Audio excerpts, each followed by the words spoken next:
ahora estoy grabando. Bueno, bien, decía, vamos a ver entonces una serie de temas, claro, una mirada desde la decisión empresarial, por supuesto, ¿no? Pero de todas maneras vamos a usar como anclaje el concepto, porque bueno, hay que comenzar con una definición, y mejor una definición que ya conozcan, porque es lo que permite, entiendo yo, mirar mejor y con más seguridad estos temas nuevos, ¿no? Este planteo nuevo. Vamos a arrancar entonces ya con compartir pantalla, y me arreglaré, veremos lo de los ingresos.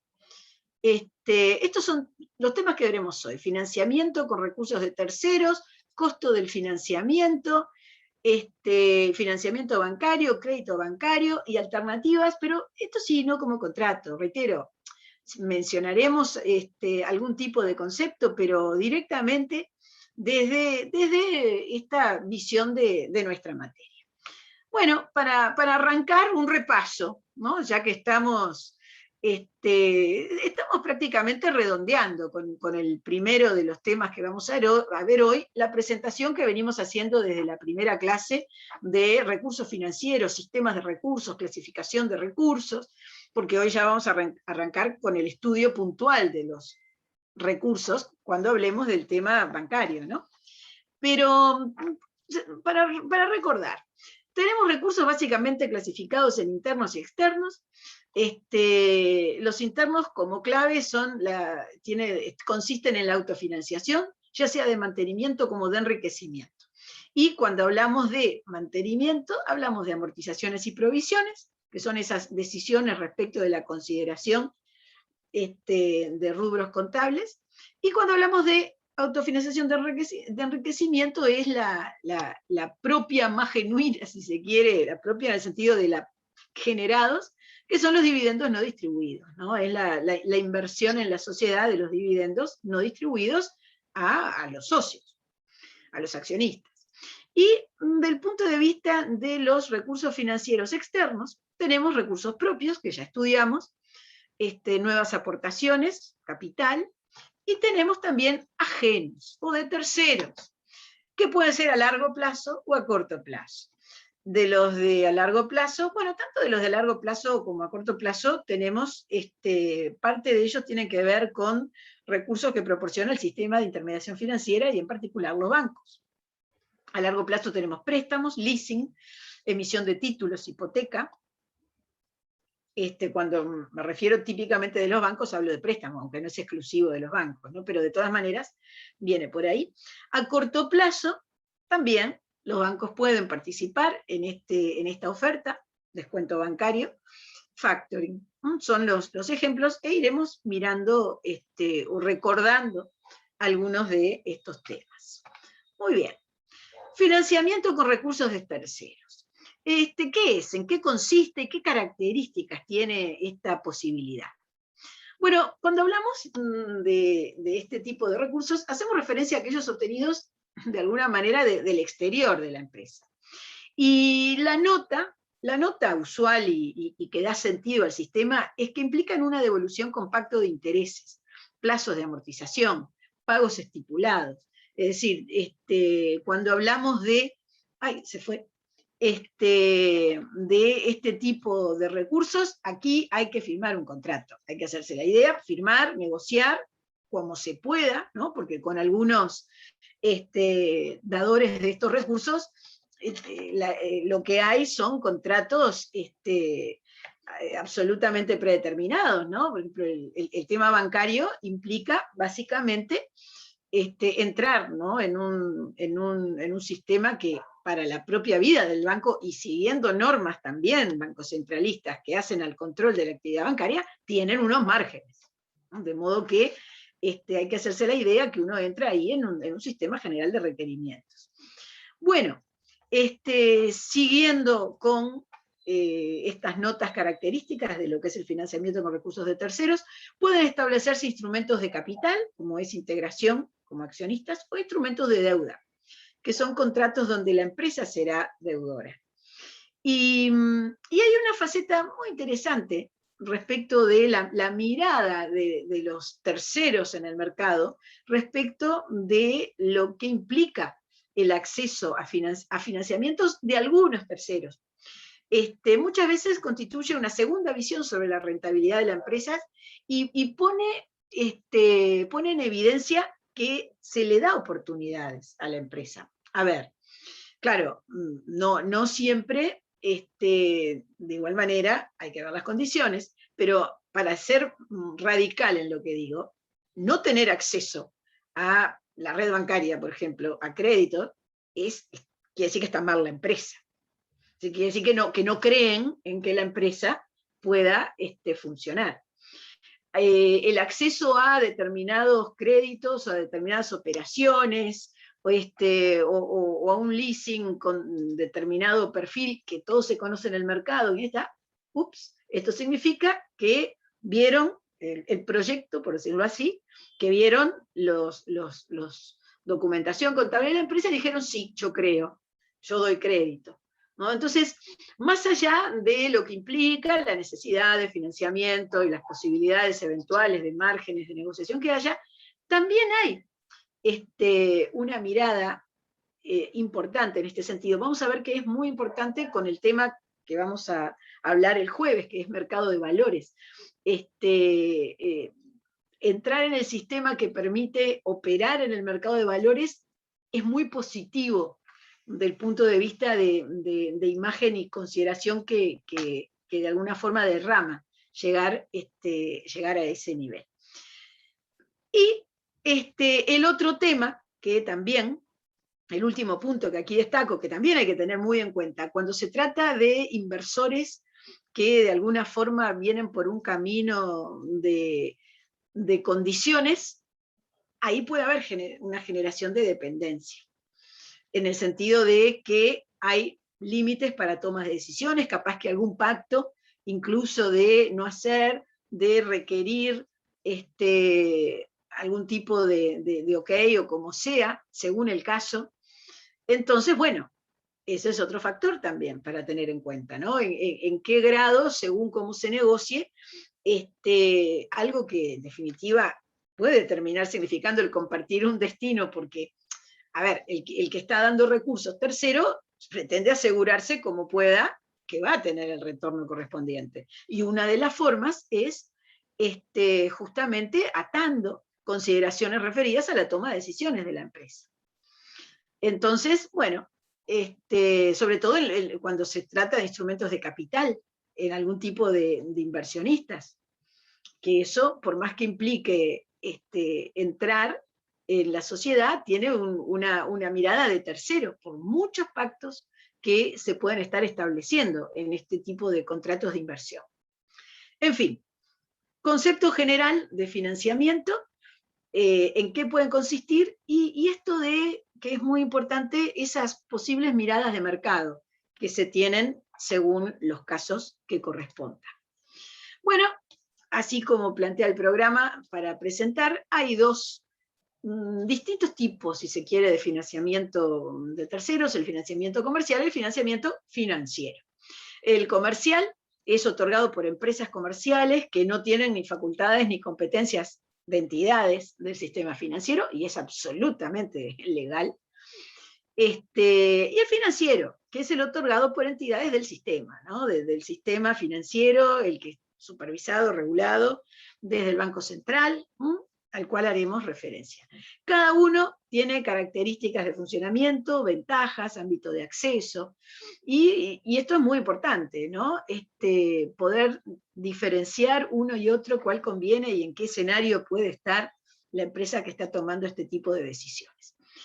Bueno, uno de los grandes temas cuando se trata del financiamiento de terceros, o el financiamiento en general, que el de terceros tiene un rol muy importante, es el de definir qué es la estructura financiera, cuál es la estructura financiera de la empresa que se trate, es la mejor estructura financiera posible para el perfil de actividad, de necesidades, de tiempos de la vida del empresario de repente, ¿no?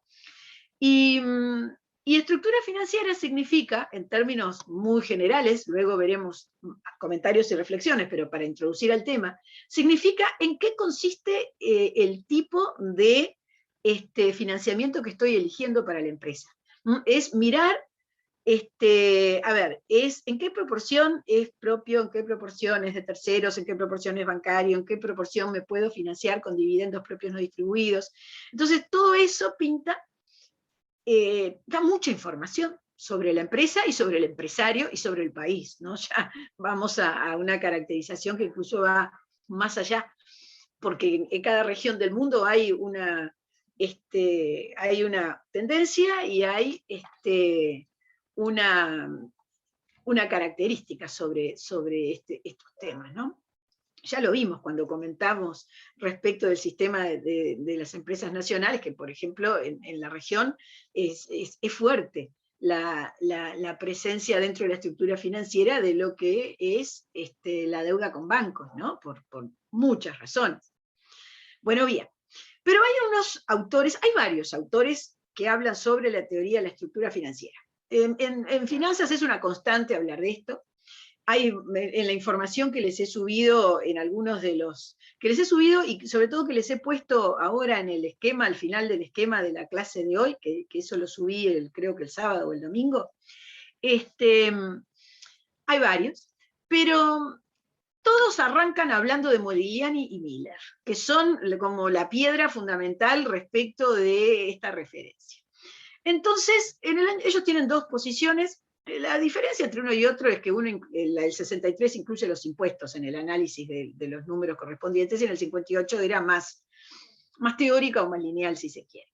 En el 58 ellos dicen que existe una combinación de recursos propios y deuda que maximiza el valor de mercado de la empresa y minimiza el costo medio de los recursos. Es decir, que combinando esto, cada empresario se va a dar cuenta de lo que le conviene. Por supuesto que esto es algo que puede oscilar según la situación del mercado, según las posibilidades de uno y otro, según si cambia o no el plan productivo, según baja los costos variables y aprovecha los costos fijos. ¿Se acuerdan todo lo que vimos en la clase pasada? Es decir, no quiere decir que haya una fórmula igual forever para la empresa, pero sí, evidentemente, hay una definición que la tiene que conocer cada empresario porque es la evidencia que sabe lo que hace. Y les digo, los empresarios la conocen. Aunque no sepan, hayan hablado en su vida de Modigliani y Miller, cualquier empresario, por más sencillo que sea lo que haga, el señor que vende tapabocas en la esquina y el que cambia las pilas de relojes en el puesto en la otra esquina, y el dueño de la fábrica de pastas y los directores de un banco. Todos, bueno, esos tienen que tenerlo más estudiado forzosamente, ¿no? Por el tipo de exigencia. Pero digo, todos saben esto. Y todos esto lo necesitan manejar para adaptarse a las situaciones del mercado, de la región, del mundo. Bien. En el 63 le agregan a esta definición que cuanto más deuda tiene una empresa, más deducción de intereses para los impuestos se genera, agrego, en los países donde hay una deducción de impuestos relevante, ¿no? Según la política impositiva que se maneje, y de hecho, mayores flujos después de impuestos. Y esto aumenta el valor de la empresa. Con esta dinámica se termina llegando a un concepto que vamos a ver ahora, que es muy importante, que deriva de esta mirada, que es el endeudamiento óptimo. Pero bueno, aquí de nuevo tenemos otro elemento que no habíamos manejado porque no es necesariamente de esta empresa, que es la importancia del estímulo a través de una política impositiva, que estimule la toma de ciertos recursos financieros, que estimule generar y pagar trabajo para un tema de deducción. No vamos a hacer referencia a este punto, pero es un factor importantísimo. Profe, Sí. una consulta. Esto de endeudamiento óptimo, ¿no había una ratio que vimos que Sí, era? sí, hay. Ahora vemos, ahora lo vemos y sí, la hay, absolutamente. A ver, cuando hablamos también de estructura financiera y combinación de recursos y todo esto, se termina manifestando una fórmula, ¿no? Que implica todo esto de la lectura de los recursos. Bien, seguimos. Endeudamiento óptimo. ¿Cómo definimos el endeudamiento óptimo? Se lo define como el monto de la deuda que puede contraer una empresa en relación con su real capacidad de pago. Cuando hablamos de capacidad de pago, no solo hablamos, obviamente, de lo que produce como dinero y de una deuda que puede ser de gestión, una deuda operativa. Estamos hablando de la deuda de financiamiento, de la deuda, ¿no? Por todas las funciones que cumple la empresa. Y más allá del monto que sea, hay un concepto cualitativo, que es el segundo punto que acá estoy destacando, y es que debe ser acorde. Redondeo esto y ya le pregunto, Rodrigo, que debe ser acorde con el nivel de ventas y con la necesidad de capital de trabajo para que funcione en el ciclo anual de ese operador. ¿Sí, Méndez? ¿Qué quiere decir? No es que la deuda le quede muy grande a la empresa, sino que los medios no son suficientes como para hacer soporte a ella. Sí, lo puede ver así, lo puede ver así. Es decir, a ver, si no tiene un análisis de la real capacidad de pago y toma recursos, va a tener una deuda muy grande, evidentemente. Y si por alguna razón, por algún tema del mercado, cambian las posibilidades de pagar, una deuda que en cierto momento era óptima, bueno, va a ser superior a las posibilidades. Entonces ahí hay que negociar, hay que ver a largo plazo qué pueden hacer, todo depende, ¿no? En definitiva es la deuda que puede pagar la empresa.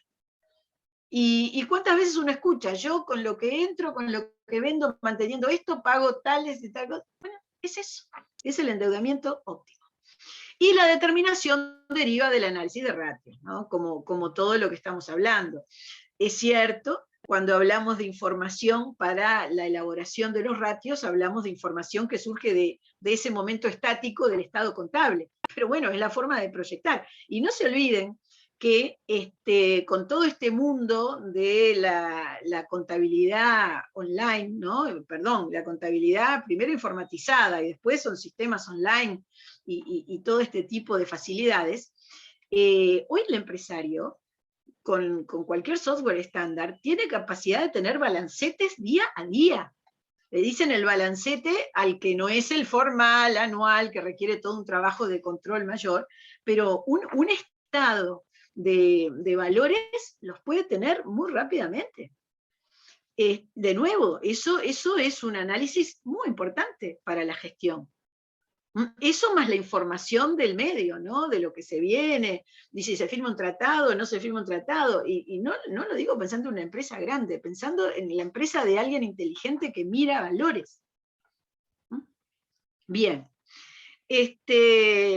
Determina, como dijimos, se determina por análisis de ratios, no pensemos en una vez por año, se pueden manejar hoy, afortunadamente, casi automatizadamente, y no solo gestión de monto, no importa solo la cantidad, importa mucho la calidad, el tipo de deuda a contraer, por lo que implican los plazos, por lo que implican los intereses, es decir, por lo que implican un contexto, en definitiva, de situaciones contractuales, ¿no? ¿A quién deberle? Prefiero deberle a uno que otro. ¿Por qué? Bueno, porque me da buena fama estar ahí a pesar de un costo, mientras que el otro me sirve para algo corto plazo. Es decir, a ver, todo esto es lo que implica la decisión de cuál es el endeudamiento óptimo. Y después preguntas, ¿no? Que difieren en cada caso. Interna, externa, combinación. Siempre la combinación es lo mejor porque está manejando alternativas, riesgos diversos, siempre ayuda a no jugarse a una sola modalidad. ¿Cuánto de interna, cuánto de externa? Me refiero a los recursos.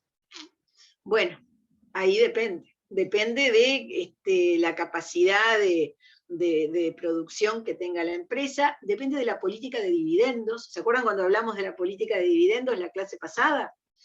Y bueno, y le conviene por no distribuir dividendos, tener un problema con los accionistas que le genere un problema para la toma de decisiones y para una cantidad de complejidades en la vida, bueno, eso lo tiene que pensar. Si tiene un solo accionista, va a ser muy fácil. Pero bueno, si es una empresa que tiene otra dimensión, ahí va a tener que contemplar mucho todo este tipo de consideraciones para llegar a formular este concepto. Bien, tratándose de fuentes de financiamiento, hay una aproximación, diría prácticamente básica, y es decir corto plazo y largo plazo. Es una decisión financiera. Parte de la decisión financiera es decir, bueno, no es lo mismo tomar una deuda a corto plazo que a largo plazo sobre la base de análisis del endeudamiento óptimo y lo que sea, ¿no? Porque las dos, si nos fijamos solo en el monto, las dos tienen montos, pero el tema es cómo hay que cumplir con ellas, ¿no? Y bueno, y para eso hay que analizar las circunstancias. ¿Cuál elegir? Si una fuente de corto plazo o largo plazo, bueno, eso depende de, entre tantos factores, el costo-tiempo, es decir, cuánto cuesta tomar un capital poco tiempo o tomarlo más tiempo, y otros factores, veremos en cada uno, ¿no? Bueno, se caracteriza una fuente de financiamiento de corto plazo porque su duración no es la duración mejor dicho, el plazo para la devolución no es mayor de 12 meses, ¿no? La duración de la deuda. Suelen focalizarse, puede ser importantes, para obtener una liquidez inmediata o para cubrir necesidades relacionadas con los ingresos, relacionadas con la parte operativa que puede haber normal de la empresa. Dos de los mecanismos más ejemplificativos de la deuda a corto plazo son el factoring y el descuento bancario. Sí, Rodrigo, ¿qué dice? Lo que pasa es que no le conviene a la empresa soportar una deuda mayor de 12 meses, por eso es que es hasta 12 meses, no la pregunta, porque en realidad, si no, después cuando van a hacer el balance anual, se va a complicar ahí. Depende de la empresa y depende para qué la quiera. A largo plazo, vamos a ver la de largo plazo. También depende del monto, porque del monto. Claro, o sea, pues si es hay veces que no te da para pagar una deuda muy grande a corto plazo. Claro, por eso a largo plazo, a ver, redondeo lo de corto plazo y luego ponemos los otros elementos. Igual, la gente en general siempre quiere deber por menos tiempo. El problema es la capacidad de pago, ¿no? Cuanto menos tiempo deba, y es una de las notas redondeando lo que es corto plazo, el beneficio económico va a ser mayor al costo financiero de la deuda. Digo, eso parece claro. ¿Por qué? Porque si me prestan algo por poco tiempo, me va a costar menos que si me prestan algo por más tiempo. Digo, ¿por qué? Y bueno, porque el tiempo es un factor, evidentemente, ¿no? El valor tiempo del dinero, y más tiempo, más caro. Digo, eso está muy bien el razonamiento planteado. Ahora, hay que ver la situación de cada empresa y cómo lo pueden encarar, ¿no? O encaminar. Largo plazo, más de 12 meses, usualmente además tienen un costo de constituir garantía, costo tratándose de bienes inmuebles, obviamente, mayor, o algunos contratos más complicados, y suele ser para nuevos proyectos o eventualidades, algún problema grande que les surge en determinado momento, imprevisto, que no es fácilmente contemplable dentro de lo que puede ser la disponibilidad de pago de deudas a corto plazo. Entonces, el largo plazo, ahí es el camino. Lo que muchas veces tiene como positivo, que cuando un operador le concede un crédito a largo plazo a una empresa, implica que confía en, reitero, lo mismo, que confía en el plan de negocios, que confía acaso en ese nuevo proyecto para el cual requiere los fondos. Y eso mejora el historial crediticio financiero a futuro, ¿no? Es decir, cuando ha tenido una concesión de un crédito a largo plazo, lo cumplió y con eso desarrolló, por ejemplo, una inversión que le permitió mejorar o diversificar la producción, según el caso, eso es un punto a favor para pedir nuevos créditos, sea del tipo que sea. Y estos tipos de factores son muy importantes para tener en cuenta también por el empresario.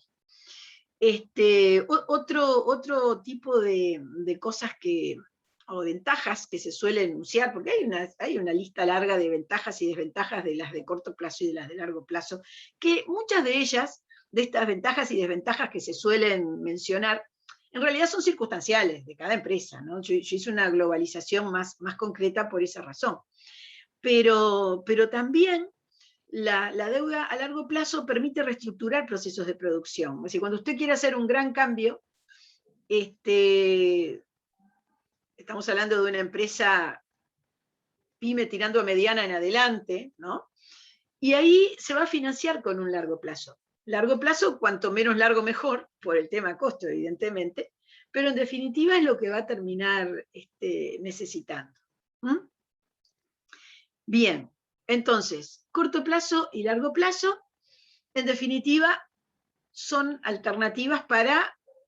ser alternativas para distintas necesidades, ¿no?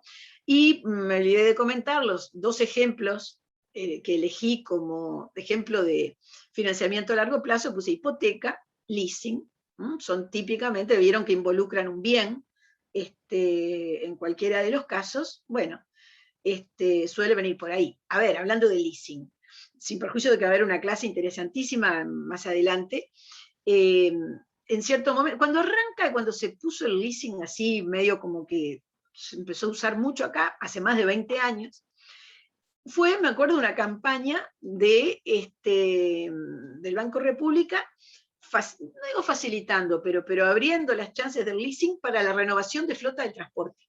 Eso fue un paso adelante en la calidad del transporte para los ciudadanos de nuestro país. Entonces, en todos los departamentos, distintas empresas accedieron a este tipo de crédito, específico que tenía una política crediticia del Banco República.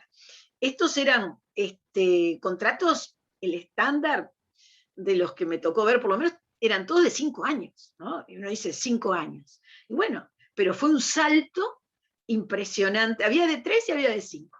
Pero digo, eso fue un salto en un cierto sector de actividad económica brutal.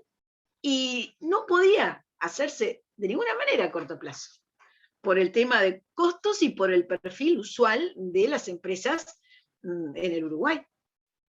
Y además, el beneficio era para que renovaran una parte importante de la flota. Entonces, no era el pago de un ómnibus, era unos cuantos. Entonces, el volumen necesariamente tenía que ser importante.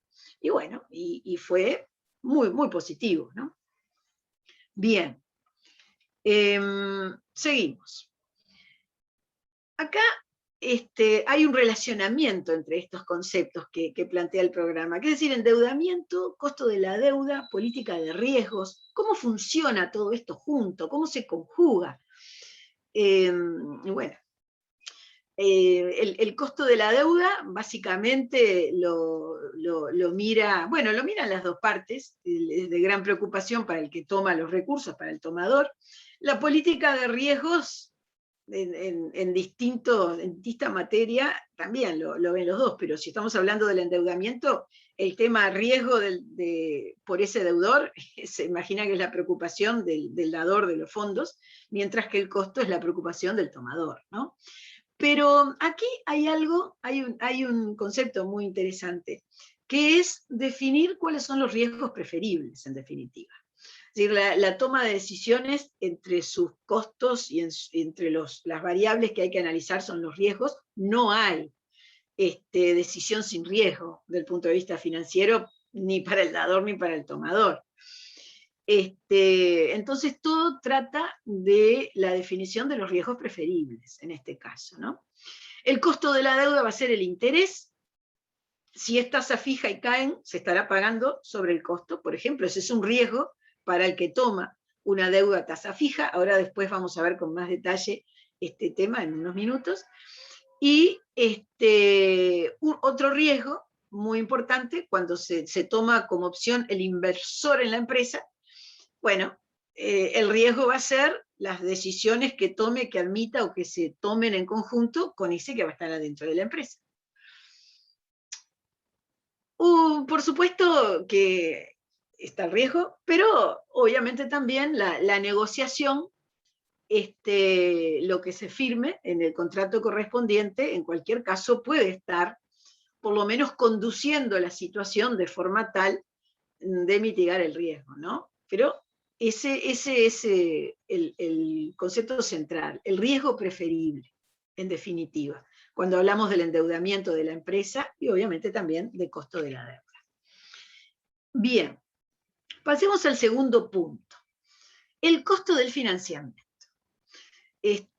¿Cuánto cuesta el financiamiento de la empresa? Bueno, cuando hablamos de costo de financiamiento, hablamos del precio que paga la empresa por disponer de fondos. Y hay muchas formas de calcularlo, hay distintos factores que según el caso, según el empresario y según el ámbito de actividad económica de la empresa corresponde añadir, pero en general se dice que, a ver, espere, antes que explique esto, Casela, ¿usted va a preguntar algo, va a decir algo? Y no, quería consultarle, profe, porque usted había dicho que hay veces que pueden ingerir en la empresa el que Incidir. claro, quien financia, Sí, ¿no? sí, sí. Bueno, y en ese caso, ¿cómo se cuantifica? Porque eso, o sea, que capaz que te cobra 10, pero ¿me explico? Entiendo perfecto, sí, Y yo no es un sé eso costo. cómo se transmite en un estado contable. Mire, eso no es un tema de dinero, en el sentido, esos son temas riesgos y es un tema decisión y negociación. Pero yo he visto, recuerdo un caso muy cercano, un inversor muy interesante, que lo que pasa es que tenía su propio asesor y el tipo no entendía lo que quería la empresa. Conclusión, se fundió toda la empresa y no pudo tener el dinero de vuelta. Digo, lo he visto.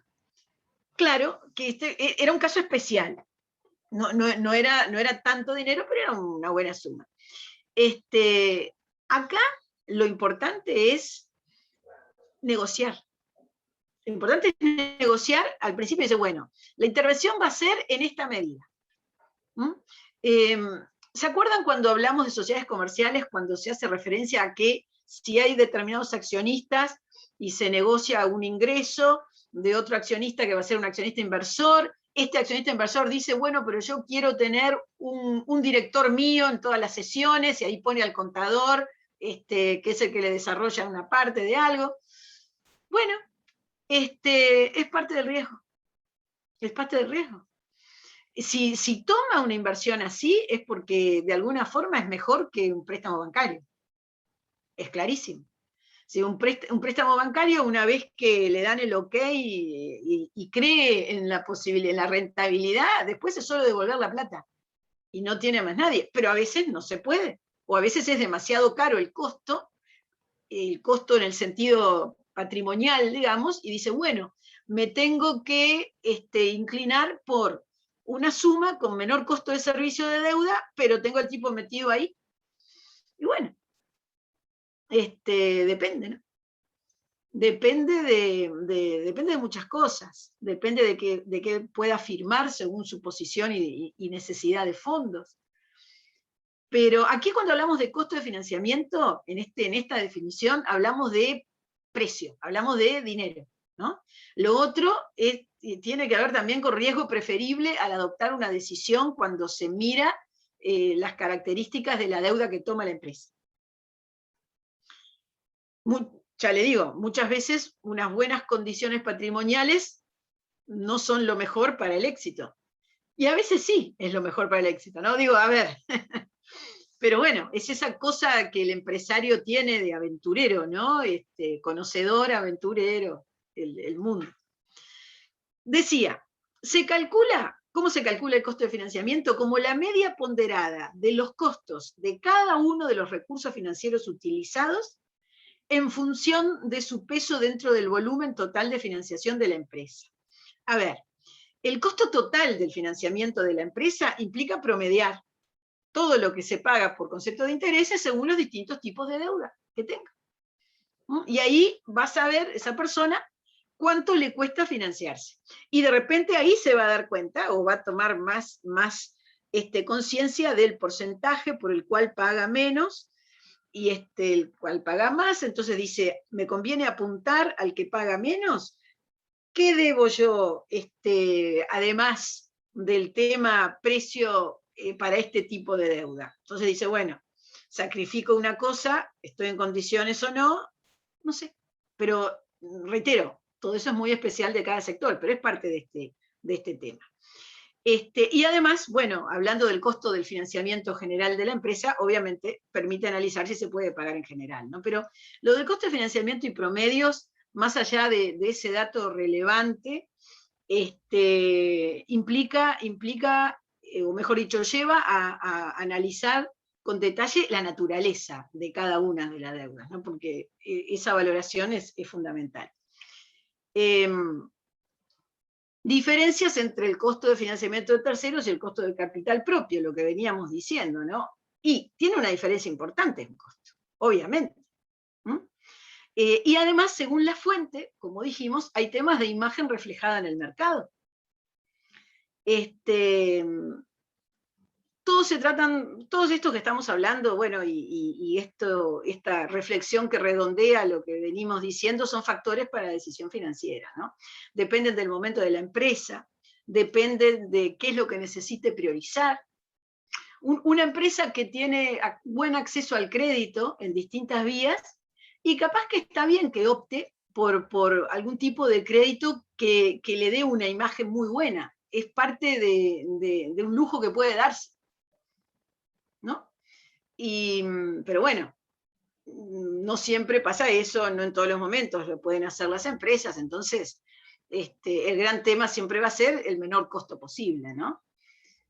Pero depende de muchos factores. Yo no quiero entrar a analizar contratos que ejemplifican una cosa y otra cosa, porque eso es el resto del curso, y además tengo que dar otra cantidad de temas hoy, ¿no? Pero esto que estamos viendo desde la primera clase, lo vamos a empezar a reflejar desde el jueves que viene en cada negocio. Y vamos a ver la estrategia y el posicionamiento de todos los negocios, que vamos a ver a partir de la clase de este próximo jueves. Bien, este escenario que hablamos del costo, de intereses, bueno, es fundamental, es protagonista de esto el concepto de tasa de interés. Entonces, saber qué tipos de tasa de interés se plantean es muy importante para entender por las características que tienen cada uno, ¿no? Y aquí destaqué, para que tuvieran presente ustedes siempre, el Banco Central del Uruguay tiene una página web muy buena, hace mucho tiempo que es muy buena, y la mejora. Es más, de paso, anuncio que hace poco inauguraron una parte de la página web del Banco Central que se llama Nova BCU, que es solo para estos temas de criptomonedas y todo, y de paso, ya que vieron que le colgué el afiche de esas jornadas que va a haber en la Facultad de Derecho el jueves de tarde y el viernes de mañana, ¿no? No están esos temas en el programa específicamente, no está la fintech, pero están en el camino de todo y escuchan. Bueno, decía, este usuario financiero bcu.u.es tiene conceptitos muy sencillos, pero vale la pena saber que están ahí, ¿no? Bueno, ellos dicen, ¿cómo es la tasa de interés? El monto de dinero que se paga por el uso de un capital tomado en préstamo por parte de quien lo haya solicitado. ¿No vieron los conceptos? Es una definición muy literaria, ¿no? Obviamente.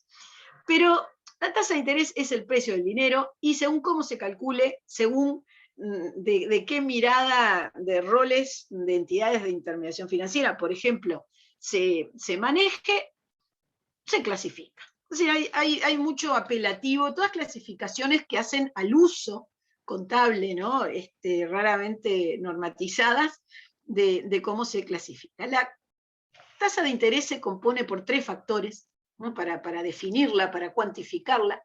Uno es el capital o la suma entregada, eso incide en un tipo de consideraciones. El tiempo o plazo de retorno de la suma entregada, eso por supuesto define el precio.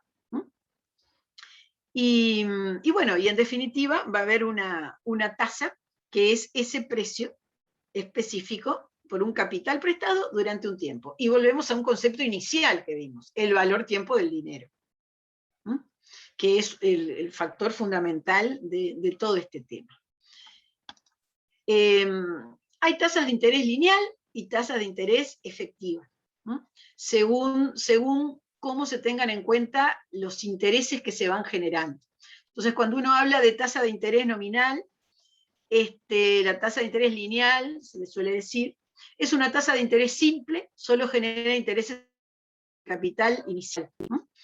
Y ahí está la fórmula donde I es el interés, capital inicial, por la tasa de interés aplicable y por el plazo de la operación, ya sea anual, ya sea mensual. Esto es la definición de cuántos intereses se van a pagar. Después está la tasa de interés efectiva. La tasa efectiva anual, se habla muchas veces, la TEA, es una tasa de interés compuesto, le dicen una tasa compuesta, que va capitalizando los intereses a medida que se generan. Es decir, va sumando, va creciendo la base de cálculo, en definitiva, del cálculo del interés, aumenta a medida que los periodos de capitalización son más frecuentes, además, cuanto más chicos, ¿no? Porque cuanto más chicos se capitalizan antes los intereses, entonces crece más rápido esa incorporación de intereses, y al crecer la incorporación se van produciendo más. La fórmula es más compleja, tiene la misma equivalencia de palabras, como puse arriba, pero evidentemente el factor del uno que suma, uno que resta, bueno, incide en el tema cálculo. Esto también hoy hay máquinas y apps por todos lados que se lo calculan muy rápidamente, pero esa es la definición, ¿no? Es capital por interés por plazo también, pero se maneja distinto cuál es el múltiplo de capital sobre la base de ir agregando los intereses que se van produciendo por cada unidad de tiempo en la cual se pactó el retorno de la suma que ha sido entregada, prestada o como sea. Bueno, tengo también otra definición del usuario financiero, TEA, que es una de las referencias más comunes en nuestro mercado, es un indicador expresado como un tanto por ciento anual que muestra el costo o rendimiento efectivo de un producto financiero. El cálculo de la TEA, tasa efectiva anual, se basa en un interés compuesto, el que vimos recién, y parte del supuesto de que los intereses obtenidos se vuelven a invertir a la misma tasa de interés, es decir, ese cálculo de mayor exigencia, ¿no? Desde el punto de vista del que lo está entregando. ¿Por qué?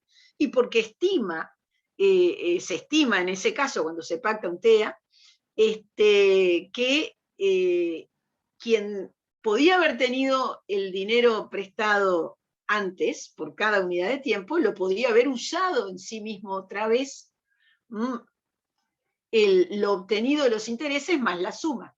Entonces, por eso, la opción es, bueno, seguimos calculando los intereses de cada vez que transcurre el plazo, capital más los intereses. Transcurre el plazo de nuevo, el capital más intereses que teníamos, más los intereses.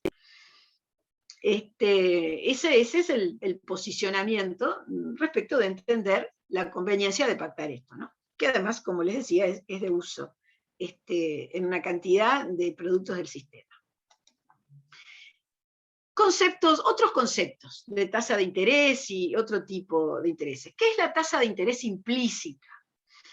Bueno, acá hay una ponderación de este tema. Es decir, es un valor que no figura diferenciado en este cálculo que se hace del interés, pero que resulta incluido entre la diferencia de un valor presente y el valor por lo mismo que se paga a futuro.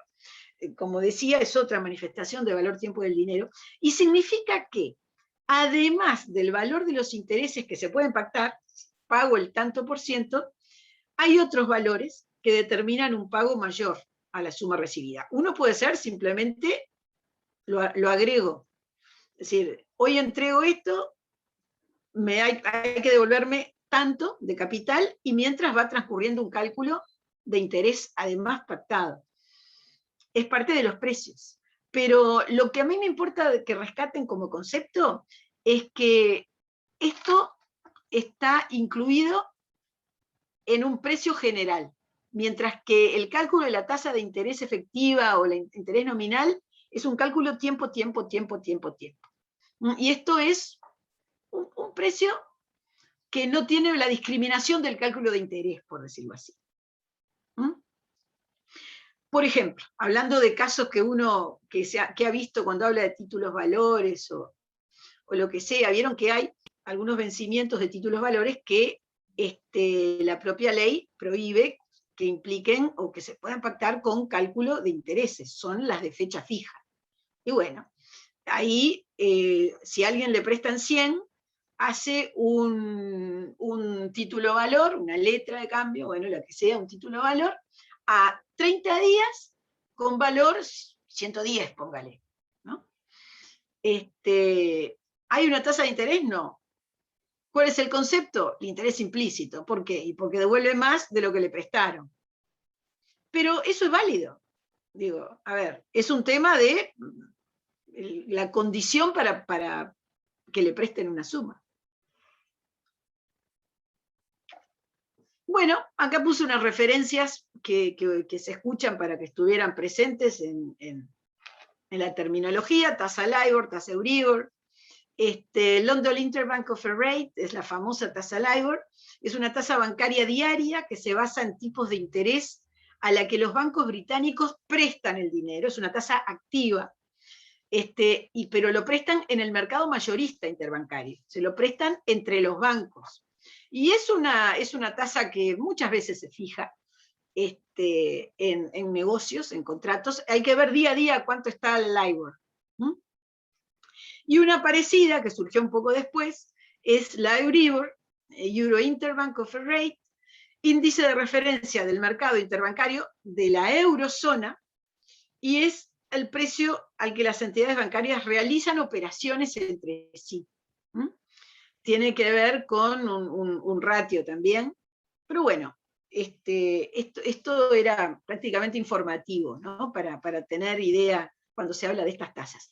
Se habla de estas tasas y podría hablarse de cualquier otra que se fije en un determinado mercado, ¿no?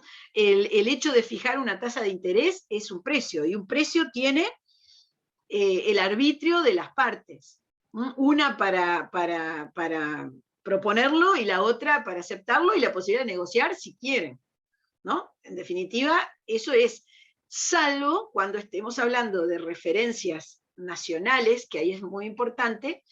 ¿Y qué es importante? Bueno, en todos casos por el tema usura, ¿no? Ahora ya llegaremos a ese concepto que ya lo tienen que conocer, por eso lo miraremos solo desde esta perspectiva. Bueno, esto otro también, esto creo que ya lo tienen que conocer hace años: intereses compensatorios, intereses moratorios. Los intereses compensatorios son el valor o precio del dinero por el tiempo durante el cual se va a disponer de él. Y los moratorios tienen que ver con el valor que corresponde abonar en concepto de intereses por no haber cumplido en tiempo y forma. Obviamente es mayor el interés moratorio que el compensatorio, ¿no? El moratorio implica también un cierto castigo, ¿no? En un sentido general patrimonial. El compensatorio tiene otra base de negociación. Puede ser simplemente un costo del dinero y atar un interés compensatorio que se está negociando en un negocio, en algún contrato en particular, con el promedio de la tasa activa bancaria, o si la cosa es muy flexible, de la tasa pasiva. Es decir, puede haber distintas referencias en el caso.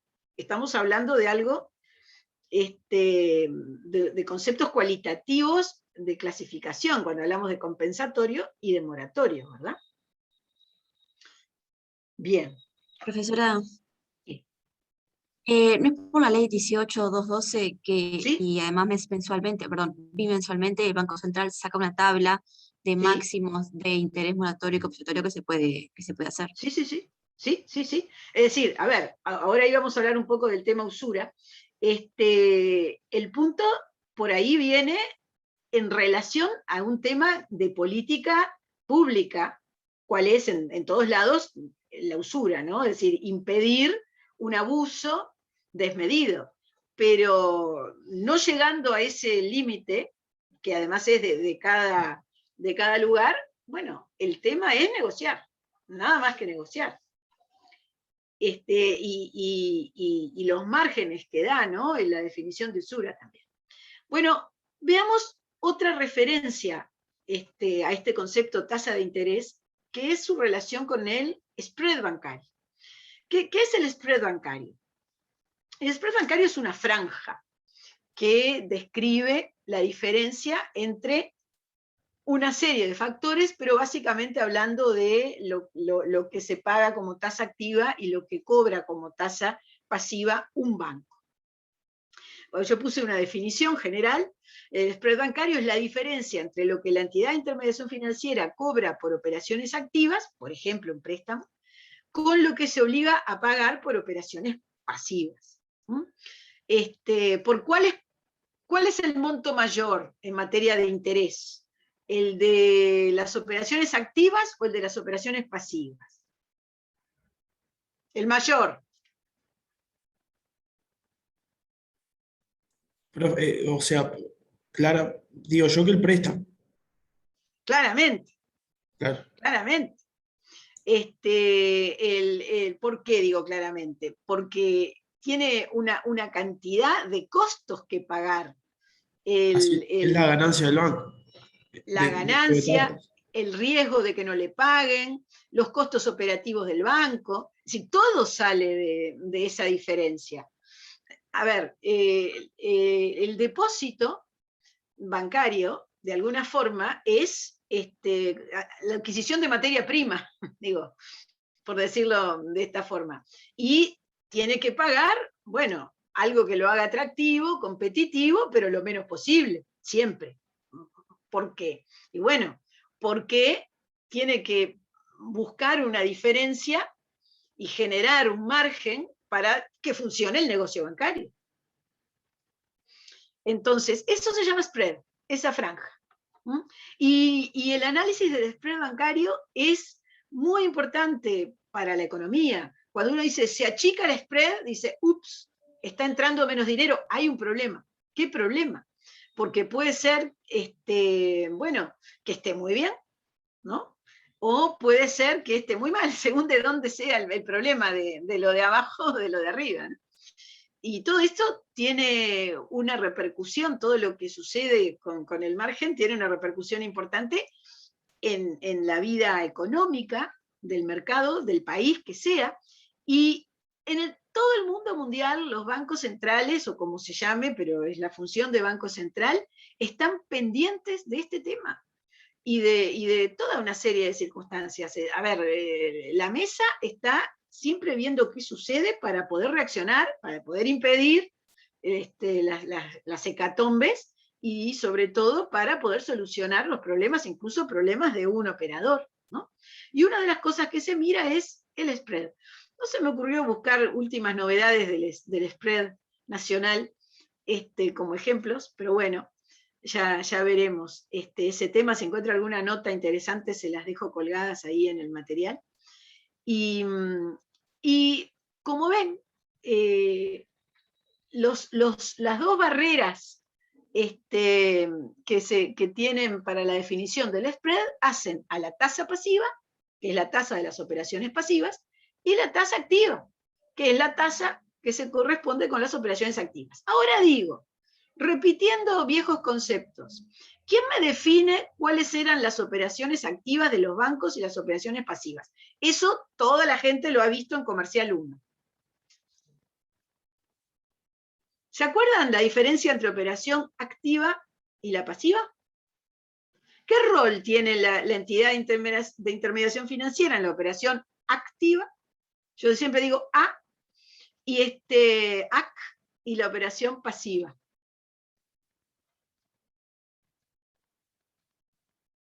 ¡Ay, qué difícil! Es el momento del silencio. Y hago preguntas bobas, porque la verdad, yo solo quiero a ver si hay alguien que está ahí como para contestarme algo fácil. A ver, que me conteste alguien que no sean ni Casela, ni Antonella, ni Rodrigo Méndez. Perfecto. A ver, sí, Fabricio, me había olvidado que usted también habla, pero conteste, dele. Puede ser que las activas sean como para generar recursos y las pasivas más bien para formar reserva. No, yo le pregunté algo bien fácil. ¿Qué rol tiene la entidad de intermediación financiera en las operaciones activas, AC, y cuál tiene en las operaciones pasivas? El rol de la entidad de intermediación financiera. Y le di una pista de filling de blanks de primer año de escuela. AC. ¿Qué rol tiene? Estamos mal, captar. ¿Qué dice Neumann? A ver. estamos mal, digo. Sí, sí, sí. Ay, lo digo yo porque no puedo creer. Bueno, Trabajando a en los ver. bancos no es acreedor. Acreedor. Y eso es el que le había dicho que no hablara, Rodrigo, pero no se aguantó. Bueno, en fin. En las tasas activas el banco es acreedor, en las tasas pasivas el banco es deudor. Vamos, esto era fácil. Además siempre digo cuando explico esto en broma, pero se ve que a nadie le queda nada, no sé. Activa, acreedor, qué fácil. Buah. En fin. Eso. Ese es el esquema que redondea todo esto. Bueno, vamos a salir con otros temas específicos porque acá no andamos. Bueno, aquí esto es algo muy interesante que tiene que evaluar entre los riesgos para tomar endeudamiento el empresario, los riesgos de las tasas de interés. Tasa de interés fija, tasa de interés variable. Lo que se suele mencionar como tema riesgo de tasas de interés es el riesgo que corren deudores y acreedores financieros por la incertidumbre en la volatilidad futura de las tasas de interés. ¿Qué quiere decir volatilidad? Que uno ahora lo escucha tanto por el Bitcoin y Ethereum y todas estas cosas. Volatilidad son las variaciones muy grandes en un lapso breve. Ese es el concepto de volatilidad en todo, ¿no? Y en finanzas. Entonces, bueno, hay que ver qué conviene. Hay que ver qué incertidumbres se pueden manejar respecto del pago de la deuda. Y por eso se habla del riesgo de las tasas de interés. Y el riesgo básicamente es según se haya pactado tasas fijas o tasas variables. Entonces, como ejemplo de situaciones de riesgo de tasas de interés, y hablo solo del tema montos, ¿no? También hay otras miradas que hacer respecto de quién es el acreedor en un caso y en otro y demás, pero pongamos referencias usuales de este tema. Con mucha deuda con tasa variable y en ascenso, puede subir mucho el servicio de deuda, no le conviene. Es decir, tiene que saber si aquel criterio al cual va atado esa tasa variable es un mercado en ascenso. Ahí, ojo. Pero bueno, capaz que es la única posibilidad de crédito, o es una tasa variable, pero es bastante baja al principio, o es corto plazo, no sé, hay otros factores. Pero esta es una afirmación de principio prácticamente. Y bueno, y cuando se trata de deuda a tasa fija, bueno, ahí es otro problema también, porque si bien le da esa seguridad de que no va a estar obligado a algo que no había cuantificado exactamente así, bueno, la conveniencia depende también, porque depende de la propia actividad de la empresa. Porque una tasa fija que no está atado con ningún aumento o descenso de la actividad económica, ni ninguna revisión a la baja o a la alta según la producción, por ejemplo, cosas que a veces en ciertos ámbitos se puede llegar a negociar, donde comience a bajar el nivel de las tasas de interés, si usted se quedó con un nivel alto, se va a querer matar, va a decir, yo que lo hice para tener menos oscilaciones, resulta que al final me quedé pagando carísimo. Bueno, y felicitaciones si es a la inversa, ¿no? Que también a veces eventualmente podría pasar. Pero bueno, este es el tema riesgo de tasas de interés. ¿Qué opción tomar? Bueno, es uno de los riesgos de crédito. Es uno de los riesgos, y de nuevo estamos en el concepto relacionado con el endeudamiento óptimo de riesgo preferible. porque se imaginan que el escenario va a depender mucho de la actividad económica y del momento que esté pasando el mercado. Bueno, y aquí tenemos lo que ya nos anticipó Ferrín, todo lo que implica la regulación de la tasa de interés en nuestro país con la ley 18.212, ¿no? Que es la ley que se suele llamar la ley de usura. La ley de usura, a grandes rasgos, se puede decir que fija tope a las tasas de interés para los préstamos de dinero, incluidas compensaciones, gastos de administración, comisiones y otros. Y esto es importante como guía.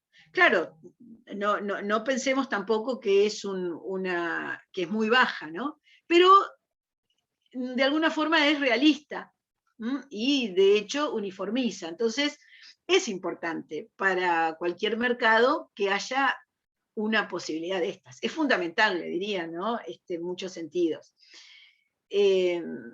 A ver, están los famosos temas, liberalidad o no liberalidad en la parte de la política, ¿no? Pero bueno, liberalidad y un margen que controle lo que pueden ser grandes riesgos, creo que siempre ha sido una guía de acción, siempre en el Uruguay respecto de estos temas bancocentralistas, ¿no?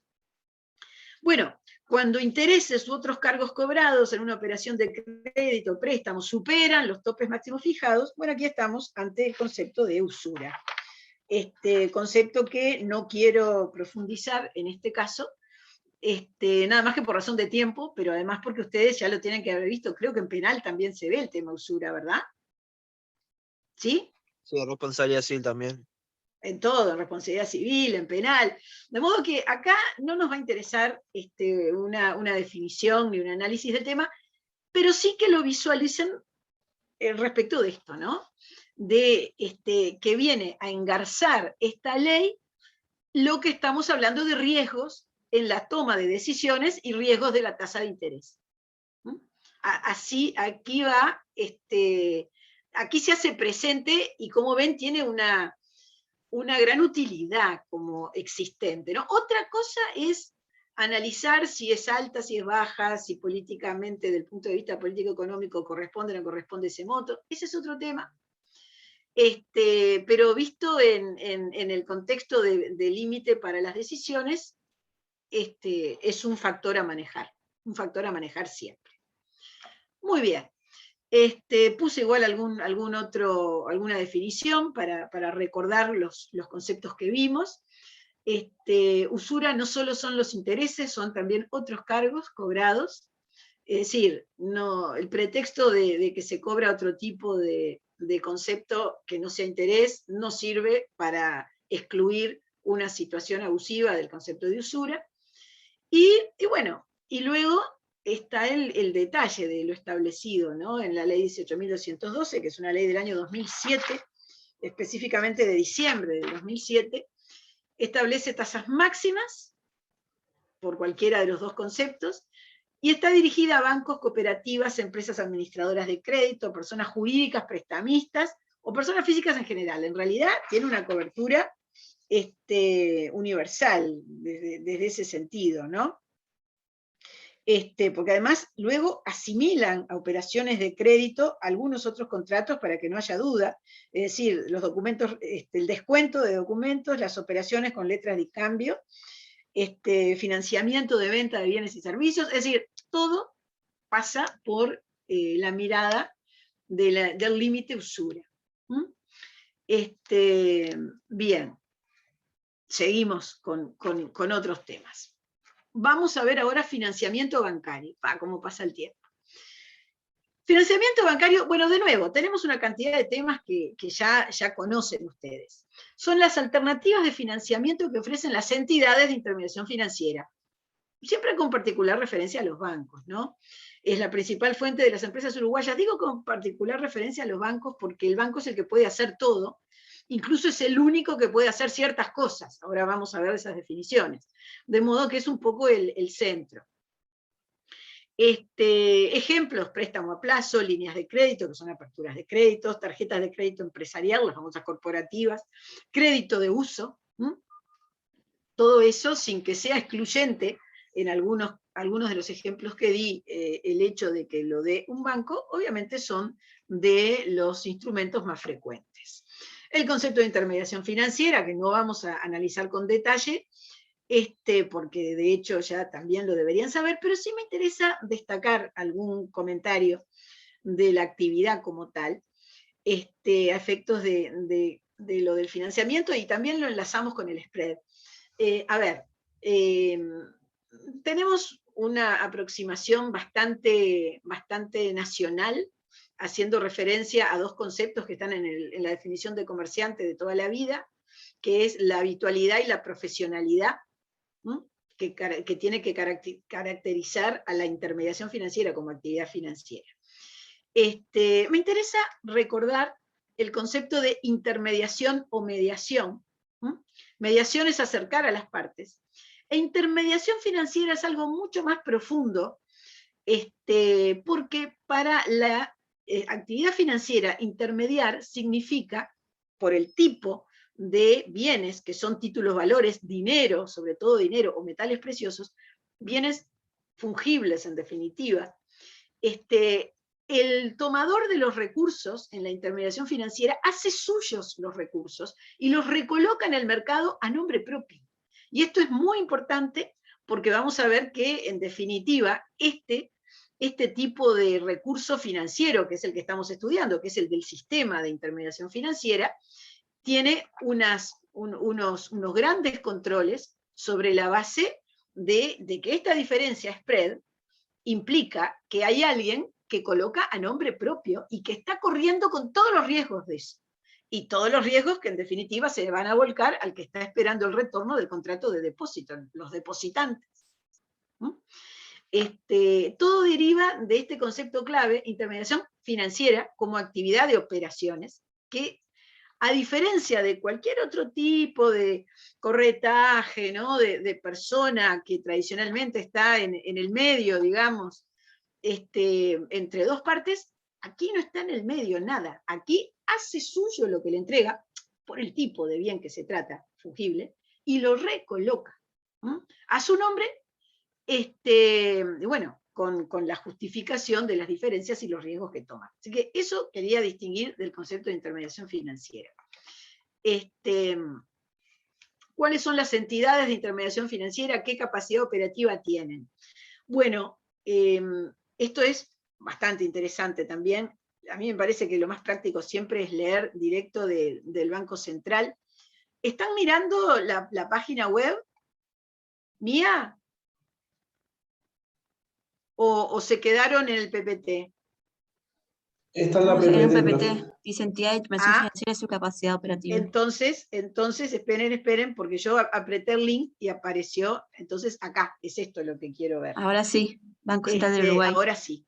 Miren, acá Ahora sí, para tener claro este tema, nada mejor que ir directo al dispositivo del Banco Central, que como les digo, hace años que es fabuloso toda la información que tienen. Ustedes pueden luego mirar, les recuerdo, que tienen en cada uno de los sectores cuáles son las empresas que pueden funcionar, que están habilitadas para funcionar, quiénes son sus accionistas, es decir, principio de transparencia de todos los bancos centrales del mundo, y acá hace, no sé, por lo menos 20 y pico de años que está. Entonces, vamos a ver cada una de las características. Por ejemplo, tratándose de bancos, la normativa bancocentralista, dicen que, y esto es lo que quiero destacar, este es el artículo 17 bis, solo del decreto ley 15322, solo los bancos y las cooperativas de intermediación financiera pueden hacer estas tres cosas: recibir depósitos en cuenta corriente bancaria y autorizar que se gire contra ellos mediante cheques. El cheque es solo de estas dos entidades. Recibir depósitos a la vista, también, y recibir de residentes depósitos a plazo. Es decir, estas tan sensibles operaciones que hacen al ahorro, que hacen a las decisiones de los ciudadanos, ¿por qué son solo para los bancos?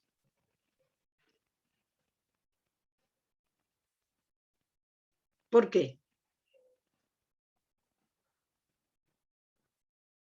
¿Por qué les parece que es así en todos los sistemas?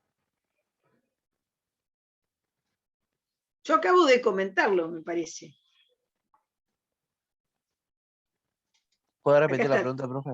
Claro, aquí les leí como gran diferencial, más allá de algún otro que diremos, de las entidades de intermediación financiera, y acá estamos hablando del crédito bancario como forma general de recurso de financiamiento, luego vamos a ver las distintas operaciones, luego en el curso veremos los distintos negocios con los bancos. Pero hablando de esto que manda el programa, que es decir, competencia operativa de las distintas entidades, les leí las del artículo 17 bis, que solo los bancos y las cooperativas de intermediación financiera pueden hacer. Les dije que tienen que ver con los ciudadanos, el ahorro público, y pregunto, ¿por qué solamente los bancos? ¿Por qué, ¿en qué se fundamenta, en qué lógica se fundamenta que solo estos, acá está la lista de bancos, son los únicos que hay hoy? Pensar que hace años había 22, ¿no? Pero bueno, es un Porque tema de están bajo el dimensión. controlador del Banco Central, ¿puede ser? Exacto, exactamente. Es decir, el banco es la entidad que tiene el más cercano contralor. ¿No? Tenemos, después van a ver también en la propia web del Banco Central la calificación de crédito de cada uno de los bancos que funcionan en Uruguay. Tenemos 3, 6, 9 privados y 2 públicos. Decía, evidentemente, todo esto que es tan delicado, corresponde que lo haga el que está sujeto a mayores controles. Y es así, y es normal. Luego, ¿qué va a suceder? Que si estamos ante otras entidades, obviamente va a haber otros riesgos. Menos control, más riesgo. Y eso es algo importante también para el que toma recursos de esos otros operadores, ¿no? Bueno, las instituciones financieras externas, me interesa ya que estoy definirlas también. Artículo 4 del Decreto Ley 15.323, se define como aquellas entidades que realizan exclusivamente operaciones de intermediación entre la oferta y demanda, igual esto, ¿no? Títulos, valores, dinero, metales, pero acá es lo importante, radicados fuera del país. Es decir, estos títulos, valores, dinero o metales preciosos radicados fuera del país. Esto es la banca offshore. ¿Qué queda en el país? Bueno, en el país queda trabajo, una fuente de trabajo relevante y de instalación, obviamente, ¿no? Requieren autorización para funcionar, y estas son las entidades financieras que hoy hay. Como ven, plenamente está el Banco Patagonia. Antes, no hace mucho, había alguna más, pero bueno, es la realidad de lo que va funcionando. Bien, bueno, acá fíjense que están las empresas administradoras del grupo de ahorro previo, ¿no? El tema de los famosos consorcios en el sentido financiero de la expresión, no en el sentido societario, y algunas más. Bueno, la casa financiera, los bancos de inversión prácticamente no hay. Fue una posibilidad con una cantidad de alternativas de la ley 10.131, pero en definitiva no existen hoy, no han existido, hubo alguno cuando arrancó esta ley, pero poca cosa más. Solo pueden realizar operaciones a largo plazo. En los términos que definimos son de largo plazo. Y temas que no sean vertiginosos, digamos, en el tema especulativo. Bueno, es un espacio que se pensó que correspondía y en definitiva no dio los frutos que se habían entendido. Pero bueno, ustedes ven, igual las casas financieras realizan intermediación financiera, pero no lo que es exclusivo de los bancos, en definitiva, ¿no? Es decir, hacen todo menos captación de depósitos de residentes y de depósitos a la vista. Menos esto que vimos del 17 bis, hacen todo lo demás. Puede ser bastante interesante también. Y al día de hoy, acá aparece una sola. Yo tengo entendido que había una más, pero bueno, cayó evidentemente. En fin, esto como entidades del sistema. Volvemos al PPT, habiendo repasado este punto respecto de las entidades y su capacidad operativa. ¿Qué pueden hacer? Esto es importante, ¿no? Bien. Otros temas.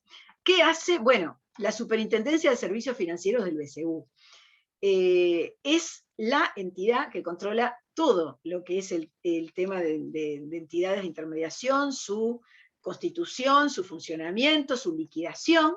Tiene además toda una serie de controles que puede hacer, el control que quiera puede hacer. Cada vez las legislaciones en la materia en todo el mundo van fortaleciendo y reconociendo la importancia del control correspondiente. Yo estoy buscando para pasarles por lo menos el número de artículo para que ustedes lean, que es el artículo 36 del decreto ley 15.322 y 37, tiene que ver con las normas de la supervisión unificada para la Superintendencia de Servicios Financieros. Antes estaba financiero, mercado de valores, seguros por distintas superintendencias. Bueno, la estructura ya de hace varios años, que trajo la ley 18.401 del año 2008, la estructura nueva del Banco Central determinó centralizar aquí, con obviamente los repartos correspondientes de competencias funcionales, toda la temática de control, ¿no?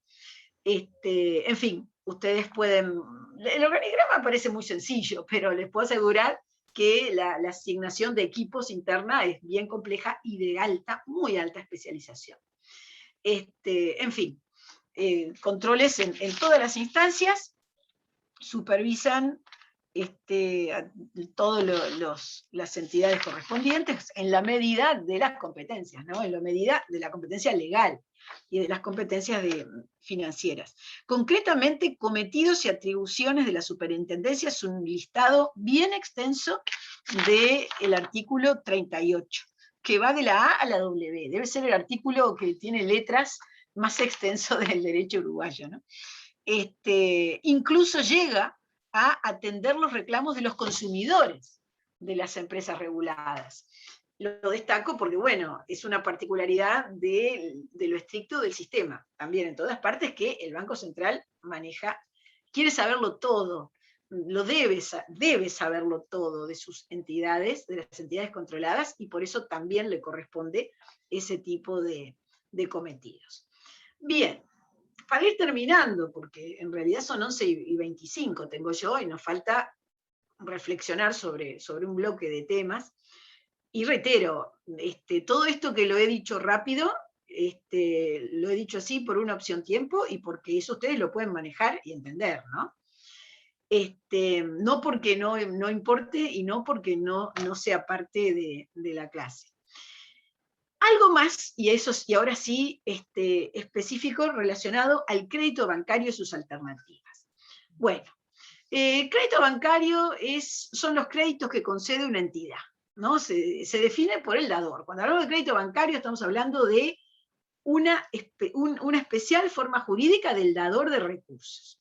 Y del punto de vista de su clasificación en el mercado, bueno, suele ser descriptiva muchas veces, suele poner énfasis en lo comercial, tiene que ver con circunstancias del momento del mercado.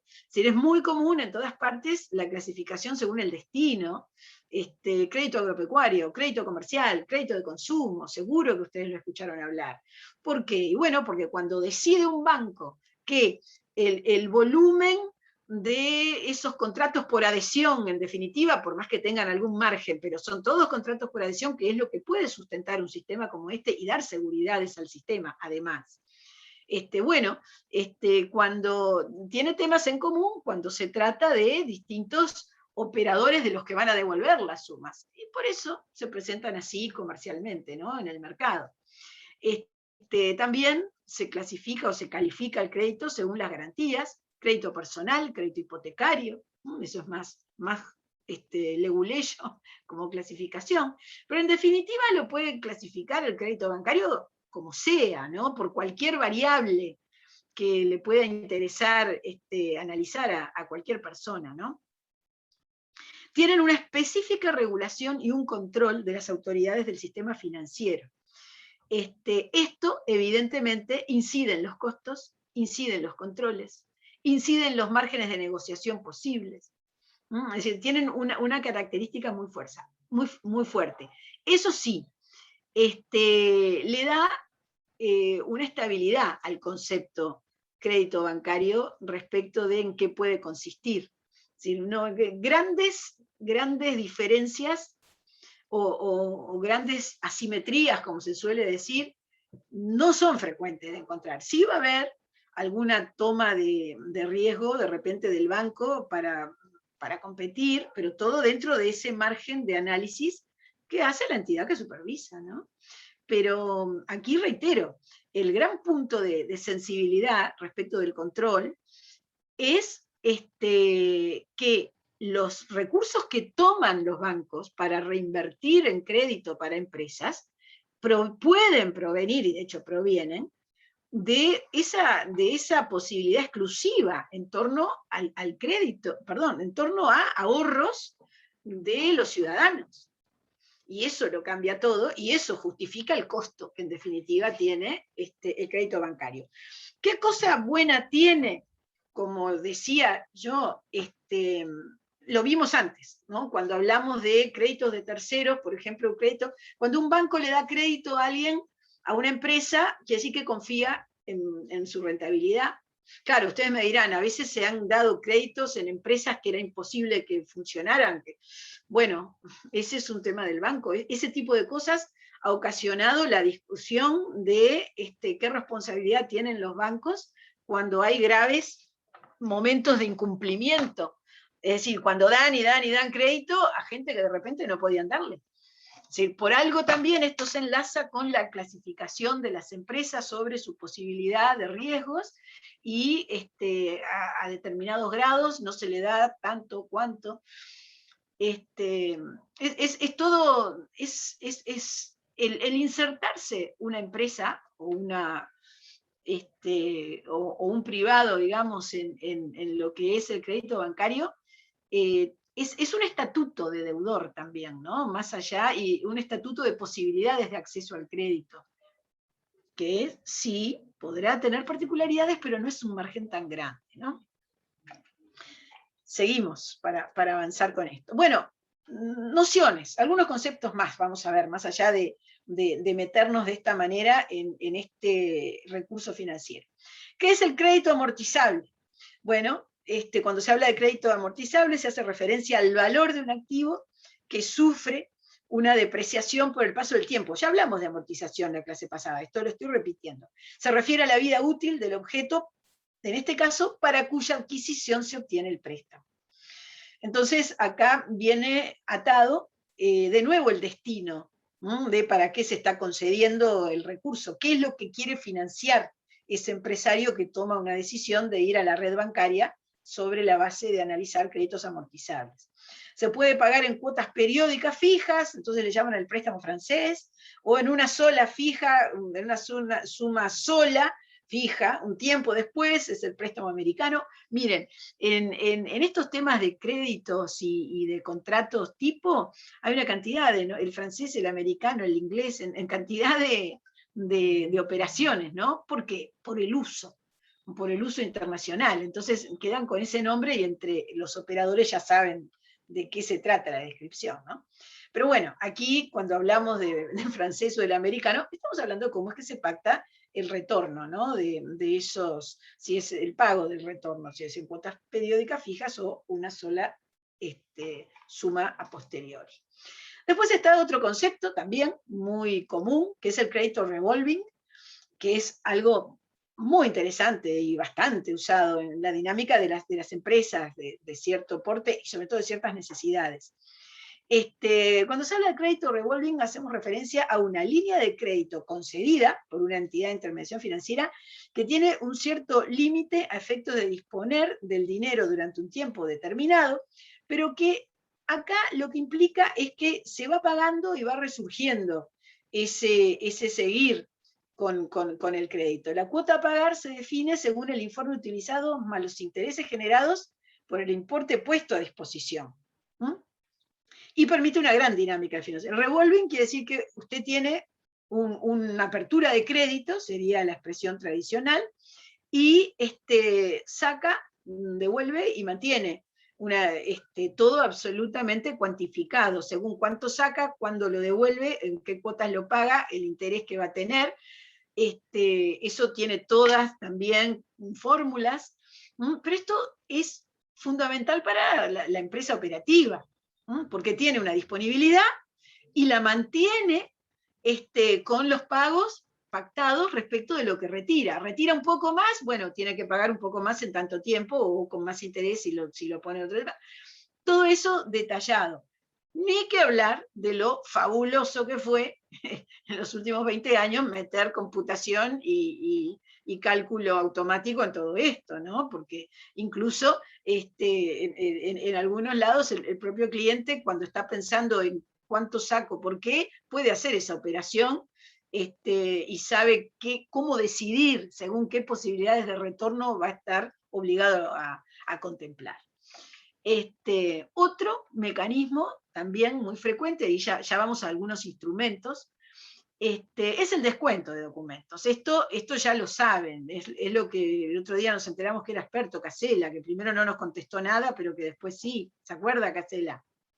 No, esto es sarcasmo, digo, porque usted no había querido decir que sí lo sabía. Yo sí me acuerdo. Bueno, no importa. Estoy memorioso. Bueno, en definitiva, el descuento de documentos es una operación de financiación a corto plazo y se realiza como descuento bancario en entidades de intermediación financiera. Es eso que se aprende cuando uno estudia comercial. El cliente presenta un título valor o una factura, lo estamos hablando del factoring también, que algo más se hablará precisamente en este curso, para que le anticipen el importe del crédito no vencido. ¿Qué hace en definitiva ese cliente que va con ese documento comercial? Le transfiere a la entidad de intermediación financiera la gestión de cobro. Simplemente se desprende del documento y se desprende por endoso, si es documento indosable o por como corresponda. ¿Qué es lo que recibe el cliente? Un anticipo, esta es la expresión usual, un anticipo del valor nominal menos los intereses que se generen de esta operación y los gastos de gestión. En definitiva, se cede a la entidad de intermediación financiera un porcentaje de los derechos de cobro futuros aún no vencidos. De nuevo, valor tiempo del dinero, que está en el fondo de todo. Que ahí fue cuando lo planteé el tema. Acá lo recibe antes, recibe menos. Y tiene que pagar, es decir, no solo la lógica del tiempo hace que reciba menos, sino que además está pagando la gestión de aquel a quien le descuenta. Y podrá ser otro concepto de pago según el caso, pero esa es la idea, valor tiempo del dinero. El factoring, en particular, es una alternativa de obtención de liquidez a través de las ventas a crédito, transmitiendo las facturas. Es decir, quien vende bienes, mercadería, servicios, bueno, lo que sea, quien coloca en el mercado el producto de su actividad económica, lo coloca a crédito cuando tiene facturas que representan un monto a cobrar. Bueno, entonces, así como vimos la operación de descuento bancario con los títulos valores que mencioné antes, bueno, con las facturas, respecto de las facturas se trata de lo mismo.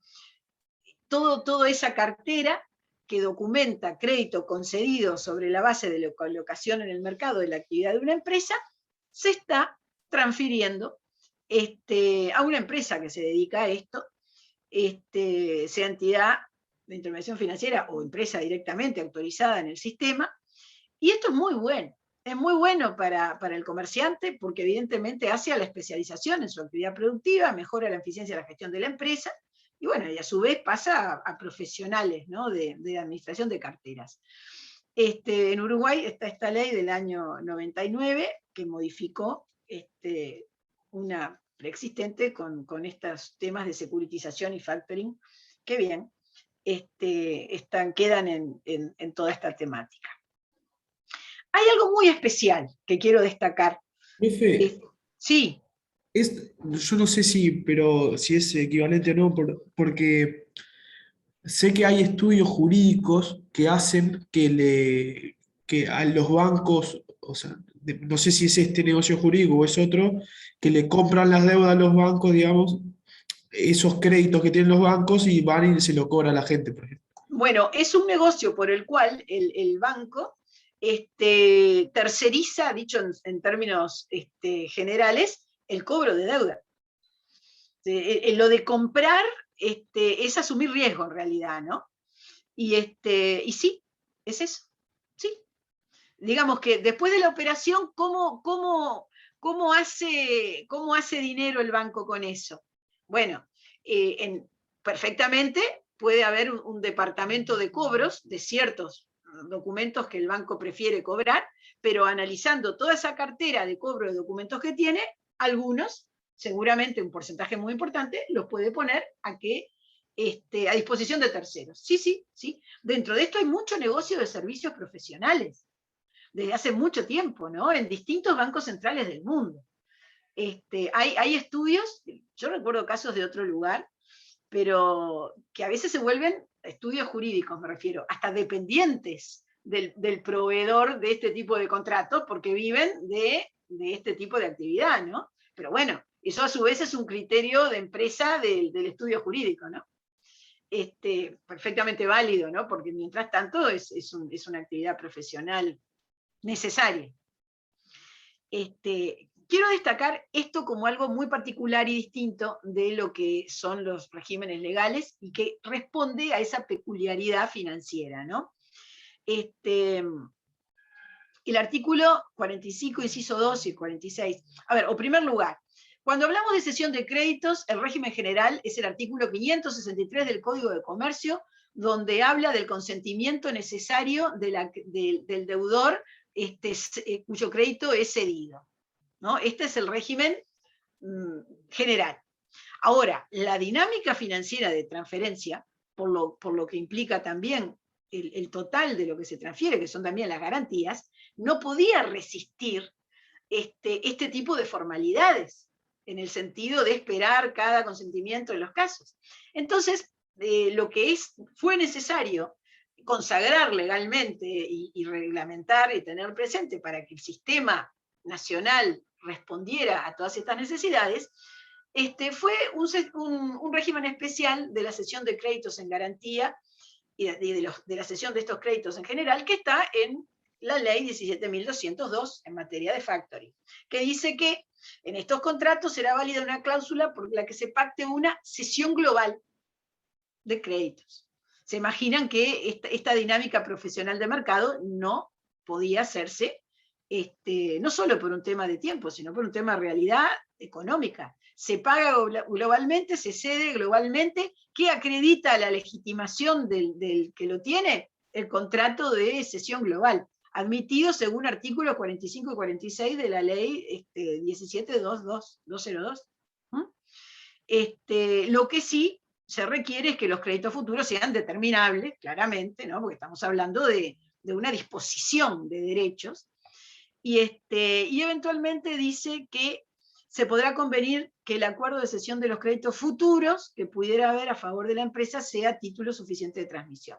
Me interesa destacar del artículo 46, que dice que la cesión global de todos o parte de los créditos otorgada en favor de una empresa de factoraje a causa de un convenio puede efectuarse válidamente y notificarse por cualquier forma unas alternativas absolutamente muy de gran apertura, ¿no? En el sentido de, quería por lo menos informar leyendo algún comentario de estos artículos, pero la idea es esta, ¿no? Responder a la lógica de la operación financiera con un sistema que represente garantías y una actividad con certezas, ¿no?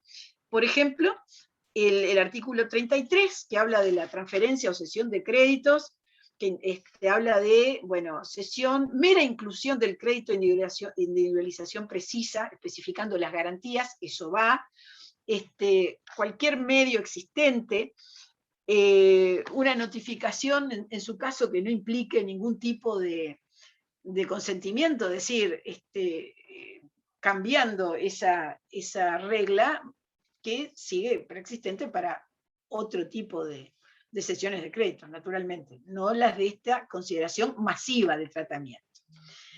Un concepto, y ya estamos terminando, el concepto de garantías bancarias. Ese concepto que se usa como respaldo de obligación de un cliente, pero que en definitiva es un contrato banco-cliente según el cual el banco asume el rol jurídico de garante personal o de avalista, según cómo se exteriorice formalmente este tema de las garantías bancarias que tiene una empresa para una operación, ¿no? Esa es la expresión que uno suele escuchar. Claro, esto implica que previamente la empresa y cliente definieron condiciones patrimoniales para aceptar cumplir ese rol. O tiene ya hipotecas, o tiene algún tipo de garantía de todos los directores. Es decir, a ver, no es solamente, mira qué buen negocio, me has cumplido, te firmo. Bueno, no debería ser así. Cada vez es menos posible que sea así por los controles de gestión.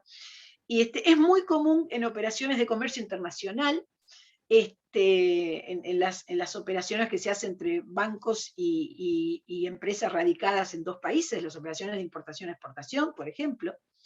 Bien, garantía de oferta en licitaciones, también, eso es muy frecuente, se necesita garantía bancaria para cuando se está ofertando en una licitación, para entrar a competir en la licitación, se exige que se ofrezcan. Y esto no es más que esto, ¿no? No es más que la exteriorización de una relación patrimonial banco-cliente. Y luego, entre los instrumentos que se mencionan, interesantes, está el warrant. El warrant reflotó en el 2004. El warrant es un instrumento relacionado al certificado de depósitos de mercaderías típico de los docks, Londres, es decir, tiene una historia muy puerto de Londres, ¿no? De ahí al mundo entero. ¿Qué implica? A ver, la mercadería, los bienes muebles que constituyen mercadería son un valor, son una inversión. Cuando llegan, o cuando van a salir, bueno, no importa, están en depósitos. Están en depósitos. Hay un certificado de depósito que tiene el dueño, que además es un título de valor, y que cuando circula el certificado de depósitos, quien lo tiene es el que puede reclamar la titularidad al depositante, ¿no? al profesional, a la empresa profesional que se encarga del depósito de mercaderías, que además tiene controles para entrar en este sistema, para poder emitir. Bueno, entonces tenemos el certificado de depósito, que significa quién es el dueño. En paralelo al certificado de depósitos hay otro que le dicen warrant. Warrant quiere decir garantía en inglés, y este warrant es una prenda, y el que tiene en su mano el warrant es el acreedor. Es decir, el dueño, el que fue dueño en algún momento de las mercaderías, el que es dueño de las mercaderías eventualmente, las tiene prendadas. Porque es lógico, porque tiene un bien. Y un bien en el comercio del cual no se le saca provecho para hacer dinero, es un bien demasiado caro. Y es un bien que tiene una utilidad muy reducida. Claro que esta posibilidad de ser warrant depende del tipo de mercadería, de la obsolescencia, depende de cosas comerciales, pero el concepto es que vale la pena que sea así. Entonces el warrant es la prenda sobre las mercaderías, y el dueño de las mercaderías es el que tiene el certificado de depósito, sea quien sea, porque esto puede transferirse. ¿Y por qué digo sea quien sea? Porque en el certificado de depósitos, si hay un warrant emitido, tiene que decir necesariamente. Entonces, alguien puede ser que adquiera esas mercaderías, y si hay una deuda pendiente por un contrato de warrant, él lo sabe y tiene las características de cuál es, cuando está pagando el precio de adquisición de la mercadería. El titular de mercadería se obliga a pagar en cierta fecha al tenedor legítimo del documento una suma de dinero recibida o que adeuda, constituyendo en garantía de su cumplimiento un derecho de prenda sobre la mercadería depositada. Esta es la definición de esto que acabo de describir. Y circula crédito respecto de estos bienes. Faltaba en el Uruguay en el 2004 la posibilidad de aprovechar de manera certera y controlada también estos valores. Una vez que va terminando el plazo, porque todo tiene plazos del warrant, el artículo 12 de la ley da ciertas opciones al titular del warrant no cancelado, al que no le pagaron. ¿Quién no le pagó? El dueño de las mercaderías, es decir, el que tiene el certificado de depósito. Las opciones son reclamo judicial de la deuda, hacer vender en remate, ¿no? Y también se pudo haber pactado una venta directa, ¿no? La ejecución extrajudicial famosa. Eso sí se pactó. Pero este es otro instrumento muy interesante que tiene que ver con obtención de crédito en un sistema de títulos valores con este valor, mercadería, estos bienes, mercadería. Finalmente, el último concepto, y ya termino, bueno, la tarjeta de débito y crédito, que por el consumo están obviamente tan cerca conceptualmente. Lo importante es que documentan una línea de crédito. ¿Qué es lo que hay en una tarjeta de débito y de crédito? Del punto de vista del emisor, entidad bancaria, usualmente, en el Uruguay. No siempre, bueno, estoy hablando de a poco, de a gotas. Este concepto me salió muy fraccionado. Bueno, decía, ¿qué documenta? Una concesión de crédito. Una apertura de crédito puede verse así, ¿no? Según cómo se ha manejado. Y sabemos que se trata de un negocio complejo porque hay básicamente 3 operadores. No quise poner el famoso triangulito para no extenderme demasiado en temas de descripción de contrato porque ya lo manejan. Aquí es muy importante tener claro que hay un crédito concedido. Un crédito que, según cómo funciona, puede ser directo a la entidad emisora o el banco dador de crédito que está detrás de la entidad emisora, que es el que está haciendo el servicio de la deuda referido a, mejor dicho, el servicio de dar crédito, respaldando todo lo que es la actividad que se documenta en este tipo de tarjetas, ¿no? Antes había una operativa de papeles, ahora cada vez menos, ahora ya ni ¿cómo se llama esas tarjetas? Ni toca la tarjeta, la mira y ya nos cobran. Bueno, un poco menos sencillo. Pero digamos que lo que quiero destacar, que es también una forma de obtener crédito, a ver, para cubrir necesidades que ya no son ni de programas ni de capital de trabajo, ¿no? Estas son necesidades de costos operativos y usualmente no son tan grandes.